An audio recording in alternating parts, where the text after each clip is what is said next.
Is Diego Lopez the man to stop the hype of the fighting nerds, Gene Silva? So this weekend we have a crazy matchup, a title contenders matchup in Gene Silva versus Diego Lopez. I know one thing's for sure, if Gene Silva comes out on top of that one, he is the next in line for a title shot after Lerone Murphy in the featherweight division. Diego Lopez is hot off the heels of a featherweight title shot, but I have no doubt that if he beats Gene Silva, he is next one or two in line after Lerone as well. Gene Silva has looked seemingly unstoppable since his rise in the UFC's featherweight division. He started off in, ironically, his hardest matchup of his entire UFC career in Dana White's Contender Series when he took on Kevin Vallejos. That was a banger matchup, one of the best fights in Contender Series history. Not only one of the best fights, but also one of the highest level fights. I truly believe Kevin Vallejos to be a championship contender in his near future, and Gene Silva is almost already there. He then took on Weston Wilson in his debut and absolutely iced Weston Wilson in round one. A lot of people have done that in the UFC, so maybe it wasn't very impressive, but something a lot of people haven't done in the UFC is knock out Charles Jourdain, and that's exactly what he done in his subsequent matchup, his second fight in the UFC. He iced Charles Jourdain with an uppercut in round two, and although he missed weight in that fight, the brutality of the knockout really took the headlines, and nobody cares that he missed weight in that fight because of how he ended the fight. Now, he didn't get a performance of the night bonus in that one because he missed weight, but I'll tell you now, if he didn't miss weight, he would have got a performance of the night bonus. And in his next three matchups, he got a 50K bonus in each one of those. So in my eyes, he's on a 4-fight UFC bonus streak, and that's why his hype is so high. This guy not only goes out there and finishes opponents, but he wins the 50K because he has fights of the night, because he has performances of the night. And it's not just what he's doing to his opponents, it's the way he's doing it. He ends up putting on such a beating on Drew Dober in his next fight that the doctor has to come in and stop it. Then he takes on Melsik Bagdasaryan and knocks out Melsik, something that nobody had done prior to that fight. And obviously his last fight against Bryce Mitchell, it was a brutal finish with a ninja choke in round two. So I mean, this guy has rose to the heights of the UFC, just like his whole camp, the fighting nerds. I mean, they got something going on over there. I don't know what it is. It's something in the water, it's something in the acai that they're eating. And Gene Silva is one of the guys that is spearheading that movement. On the other hand, we got Diego Lopez. This guy is no slouch. This guy is no easy fight for anybody. So if Gene Silva thinks he's gonna walk in there and absolutely blow over Diego Lopez, I think he's got another thing coming for him. But the title of the video, is Diego Lopez the guy to stop the hype of Gene Silva? I mean, let's talk about it a little bit. I'll take a sip of my coffee and we're gonna get into this one, boys. So, Diego Lopez, is he the guy to stop the hype? I mean, if anyone can do it, Diego Lopez has a good shot in the featherweight division, in my opinion. I mean, when I look at the featherweight division rankings, there's a lot of guys that Gene Silva is gonna absolutely run through. I'll tell you that right now. And I'm not gonna name names, but there's a lot of guys that I feel like Gene Silva would be a minus 400 favorite against. But Diego Lopez, in my opinion, is not one of those guys. Diego Lopez, in my opinion, has a skill set, and not only that, but also the chin, because you need a chin if you're going to fight Gene Silva, to potentially put up some real resistance against the fighting nerds rising star. Now, something I want to mention, and this is something that people might not really realize, but I bet on MMA for a living, right? So I know a lot of these stats, hints and tricks and whatever you want to call them, but Diego Lopez is coming off a title fight against Alexander Volkanovski. And something I have realized over the last 10 years of betting in MMA consistently is that when a fighter is coming off a title shot, which they lose, they often lose their subsequent matchup. It's like another phenomenon where a lot of fighters making their UFC debut lose. I don't know what it is. Obviously, I have theories around this. One of my theories is that when you reach the height of the sport, right, something that you've been working towards for 10, 15 years, and then you eventually reach it and fight for the title. This is the fight of your dreams. Everything you've been working towards has come down to this moment. And then you have that fight, you lose the fight. I think it may kill the fire inside of you a little bit. Maybe it kills your hopes, it kills your dreams a little bit. So in your next fight, maybe you're not as motivated, maybe you're not as hungry, maybe you're still coming down off that massive title fight high and you don't perform to the best of your abilities. This is just a theory, But the fact remains that a lot of times fighters don't perform to the best of their ability coming off a title loss. So that's something that we have to keep in mind when we're thinking about this fight. Gene Silva still well and truly believes that he's going to be featherweight champion one day. And does Diego Lopez believe that? I mean, probably, maybe. We don't really know. Maybe that fight against Volkanovski took a lot out of him. We don't really know, right? We're not inside the head of Diego Lopez, but I can guarantee that Gene Silva is just as motivated, just as hungry as he always was, maybe even more after the dominant performance he put on against Bryce Mitchell in his last fight. And I can't say the same for Diego Lopez. But when we look at this fight stylistically, I can say that Diego Lopez definitely has some tools in his toolbox that could trouble Gene Silva. And that's saying something, because it's hard to trouble Gene Silva. But I want to take you back to Gene Silva's third ever fight. And he took on someone called Pedro Henrique. Now, he lost this fight via split decision. Pedro was 5-2 at the time, and Gene Silva was 2-0. And this was Gene Silva's first ever loss, right? And if you go back and look at that fight,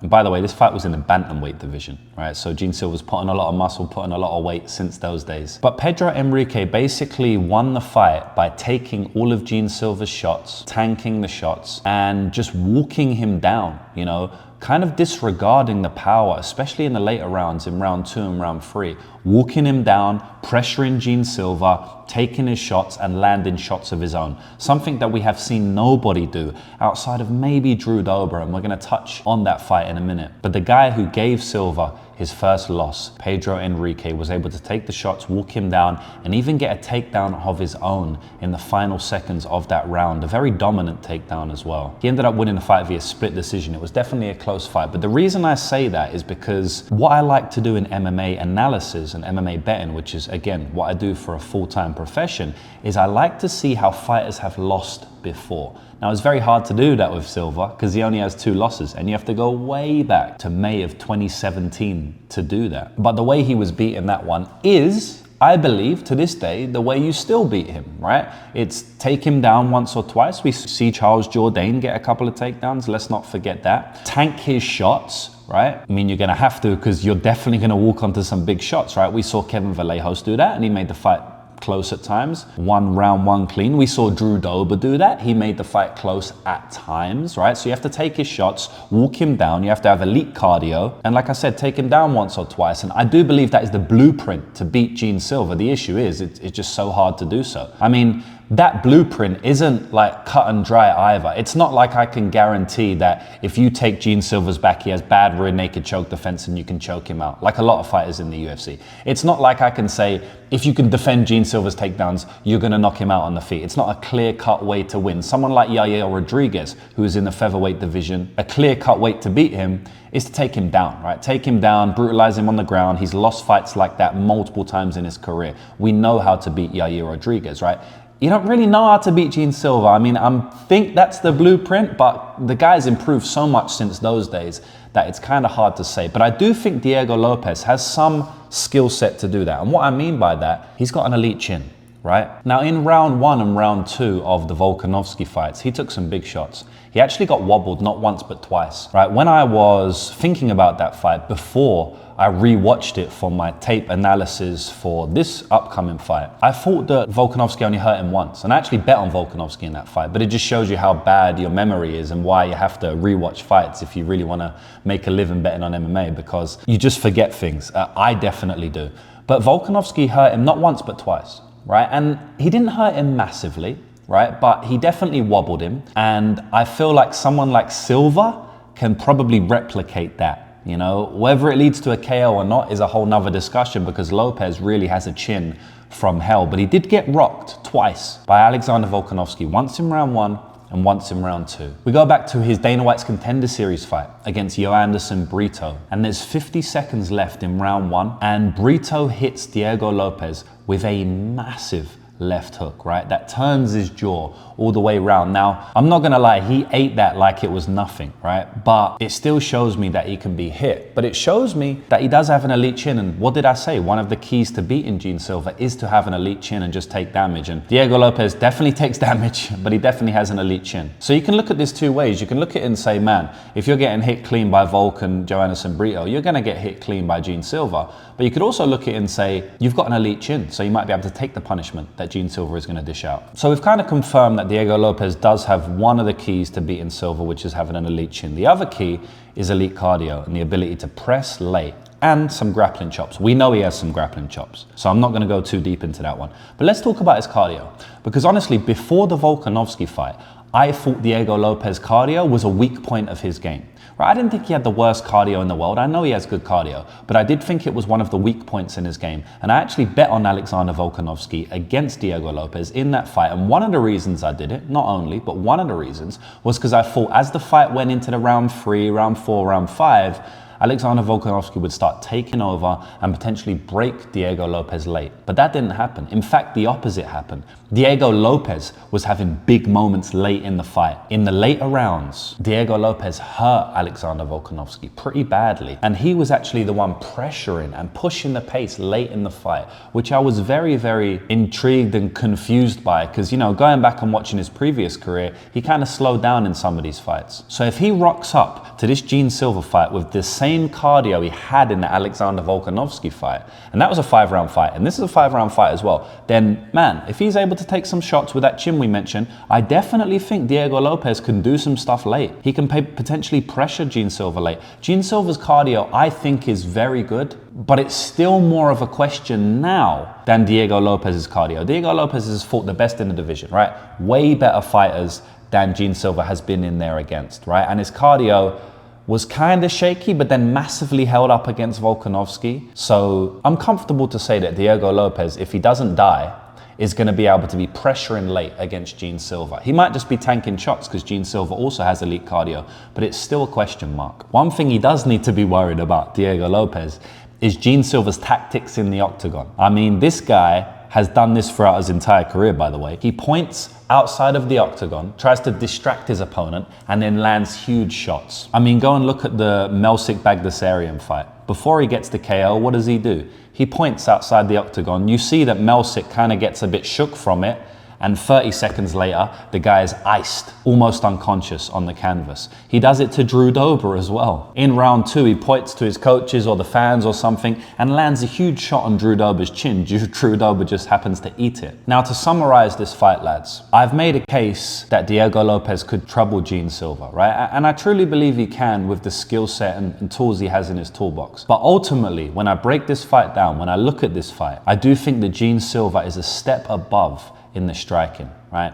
I think Gene Silva's accuracy, timing, precision, and power is on another level than Diego Lopez, right? And I think that Diego Lopez cannot hang with him on the feet over 25 minutes if all cardio, durability, heart, will to win, all of that stuff is equal. I can't say it's equal 100%, but what I can say is that Gene Silva is a higher level striker than Diego Lopez, and he's gonna land massive shots early. I don't know if Diego Lopez can take these shots, man. I've seen him take shots from everybody, right? I've seen him finish on the regional scene, but I'm not gonna go into that one because that was a finish from top position. He was tired, he was getting out grappled. That's why he was finished. I've never really seen him all but hurt, you know, that much on the feet. But I feel like the amount of shots that Gene Silva will land in this fight is gonna really, really trouble Diego Lopez. I have to side with Gene Silva at this point in time. I mean, he has all the momentum. And ultimately, I don't think Diego Lopez is the man to stop the hype of Gene Silva. But if anybody has a chance in the top 15 in the featherweight division, I believe that Diego Lopez is among the top 3. So let me know in the comments if you agree or disagree. Let me know specifically how you think this fight is gonna go. Is Silva gonna get a TKO in round 3? Is Diego Lopez gonna get a sub in round 5? And I'll do something fun and say, whoever gets it right, I'll give you a shout out on my next video. Good luck. I can't wait for this fight.